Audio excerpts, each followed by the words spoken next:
একজন নারীর স্বামী পাশে থাকলে অনেক কাজই সহজ হয়ে যায়, কিন্তু সেই জায়গায় তোমাদের ভাইয়ার সাথে আমার বিয়ে হওয়ার পর থেকেই তোমাদের ভাইয়া থাকে ওই দূর প্রবাসে। হ্যালো এভরিওয়ান, আসসালামু আলাইকুম, দিস ইজ রুহি আল আহমেদ। আজ আবারও একটা নিউ ব্লগ ভিডিও নিয়ে আসলাম। আজ তোমাদের ভাইয়াকে নিয়ে যাচ্ছি আমি বাসা খুঁজতে। মূলত আমি কুমিল্লার ভিতরে বাসাটা নিতে চাচ্ছিলাম। গতকাল আমরা কুমিল্লা কান্দির পাড়ে বাসা খুঁজতে গিয়েছিলাম, কিন্তু কুমিল্লা শহরের ভিতরে বাসা পাওয়াটা অনেক কঠিন। আমরা সারাদিন খুঁজেও একটা বাসা খুঁজে পাইনি, আর যদিও বাসা খুঁজে পেয়েছিলাম কিন্তু পছন্দ হয়নি। এই তো আমরা রওনা দিয়ে দিলাম। আজ আমরা বাইক নিয়েই যাব, কারণ এর আগের দিন আমরা গিয়েছিলাম বাইক ছাড়া, কিন্তু এতটা পথ আমি হাঁটতে পারি না, অনেক কষ্ট হয়ে যায়। আজ তোমাদের ভাইয়া বলছে তোমাকে আমি বাইকে করে নিয়ে যাব। অনেক দূরের পথ, কিন্তু তারপরেও অনেক ভালো লাগে প্রিয় মানুষের পিছনে বসে যেতে। আগের বাসাটা এজন্যই ছাড়তেছি কারণ আগের বাসায় রং করা নেই, শুধুমাত্র ওনারা চুন মেরে রেখেছে। আমি নতুন বাসায় ওঠার পর থেকে আমার ভিডিও রেগুলেশন খুবই খারাপ আসতেছে,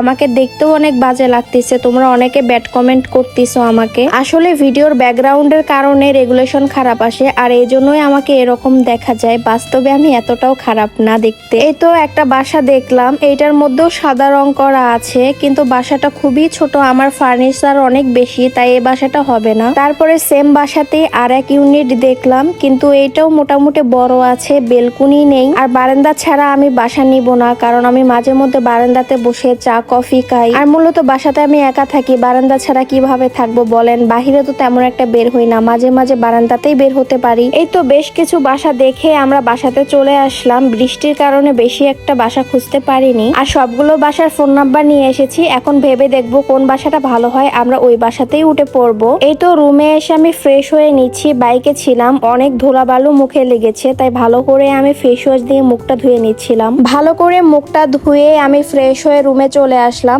এখন আমি আমার স্কিন কেয়ার করব। এই তো মুখটা ভালোভাবে মুছে নিলাম। স্কিন কেয়ার করব, কিন্তু বুস্টার নাইট ক্রিম ব্যবহার করব না, তা কি হয় বলো আপুরা? তোমরা সবাই জানো গত 4 বছর যাবত আমি এই বুস্টার নাইট ক্রিমটা আমার মুখে ব্যবহার করতেছি। গত 4 বছর আগে আমার ফেসটা কতটা ড্যামেজ ছিল, কতটা উস্কো খুস্কো ছিল, কিন্তু এই বুস্টার নাইট ক্রিমটা ব্যবহার করার পরে আমার ফেসটা পুরোটাই পরিবর্তন হয়ে গিয়েছে। আগে আমার মুখে অতিরিক্ত ব্রণ ছিল, ব্রণের কালো কালো ছোপ ছোপ দাগ ছিল। এই বুস্টার নাইট ক্রিমটা ব্যবহার করার পরে ব্রণের দাগ সবকিছু চলে গিয়েছে। আমার স্কিনটাকে 3-4 শেড ব্রাইট করেছে। এই বুস্টার নাইট ক্রিম ব্যবহার করলে মেস্তার দাগ, ব্রণের দাগ, চোখের নিচের কালো দাগ সব দাগ চলে যাবে। তোমাদের স্কিনটাকে 3-4 শেড ফর্সা করবে। মাত্র 7 দিন ব্যবহার করলেই তোমরা রেজাল্ট পাবা। এই বুস্টার নাইট ক্রিমটা মেড ইন জাপান থেকে ইম্পোর্ট করে আনা, তাই অবশ্যই এই বুস্টার নাইট ক্রিমটা অরিজিনাল ব্যবহার করতে হবে। অরিজিনাল নাইট ক্রিম তোমরা পেয়ে যাবে রিয়া কুইন ফ্যাশন পেজে। শুধু মুখ ফর্সা করলে কি হবে, হাত পায়ের তো যত্ন নিতে হবে। আমরা বাঙালি মেয়েরা মুখ ফর্সা, কিন্তু হাত পা অতিরিক্ত কালো। হাত পা কালো নিয়ে আর টেনশন নয়। প্রিমিয়াম সফরান নাইট বডি লোশন আর লেমন ভিট ক্রিম একসাথে মিশিয়ে যদি তোমরা হাত পায়ে ব্যবহার করো, তাহলে তোমাদের হাত পা, ঘাড়, গলার যে কোনো কালো দাগ দূর হয়ে যাবে। তোমাদের হাত পা মাত্র 7 দিনেই হয়ে যাবে 3-4 শেড ফর্সা। যাদের হাত পা, ঘাড়, গলা অতিরিক্ত কালো, তোমরা হাত পা, ঘাড়, গলাকে ফর্সা করতে চাচ্ছ, তারা